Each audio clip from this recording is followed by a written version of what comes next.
I've sparred Tyson Fury and Oleksandr Usyk. Here's who wins the rematch. Few men are better positioned to deliver a prediction on Oleksandr Usyk versus Tyson Fury 2 than Fabio Wardley. The British and Commonwealth heavyweight champion has sparred with both men during his rise to the top and is confident about who will get their hand raised when they rematch on December 21st. I think it's a lot of the same, to be honest, he told Boxing Social. I think Usyk will go into the fight with the mindset, like he has done with all of his fights, that just narrow focus, straight on target, on point, not missing the beat, not missing the step. Maybe, Fury will say that his camp wasn't ideal, or he wasn't in the best place or the best shape, or whichever else who knows. So maybe the loss was what he needed to go right 100% back in and maybe he comes out differently. But if I was to put money on it, I'd say it goes pretty much the same way. Usyk handed Fury the first defeat of his professional career in May via split decision and scored a standing 8 count on his rival en route to the famous victory. In doing so, he became the first undisputed heavyweight champion of the four-belt era. But when they run it back next month, Fury and Usyk will only be competing for 3 of the 4 major sanctioning body belts after the IBF stripped the Ukrainian. Fury is expected to adopt a more aggressive approach for the second fight and has promised a knockout to his fans.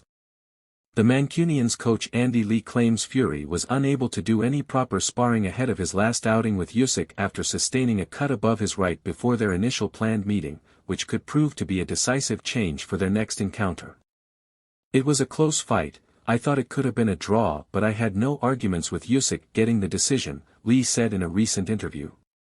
Fights are won and lost in the ring, but also in training and preparation. Because of the rearranged date because of the cut, Tyson couldn't spar. The conditioning and sharpness it took away, and his ability to concentrate and stay ready and sustain attacks. When Tyson would have success, he would have to ease off and back away and build up his energy again before moving on. In the meantime, it encouraged Usyk to come forward and gave him the emphasis to take it because he was taking a break. If Fury wins their rematch, then he insists they will have to fight for a third time to prove who really is the best.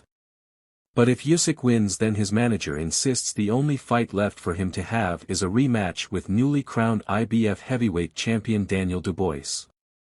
Would we set up a fight with Dubois if Usyk beats Fury? Absolutely, Klimas told Boxing King Media. I don't think anyone else is left in the heavyweight division. Right now, Daniel Dubois is the IBF champion.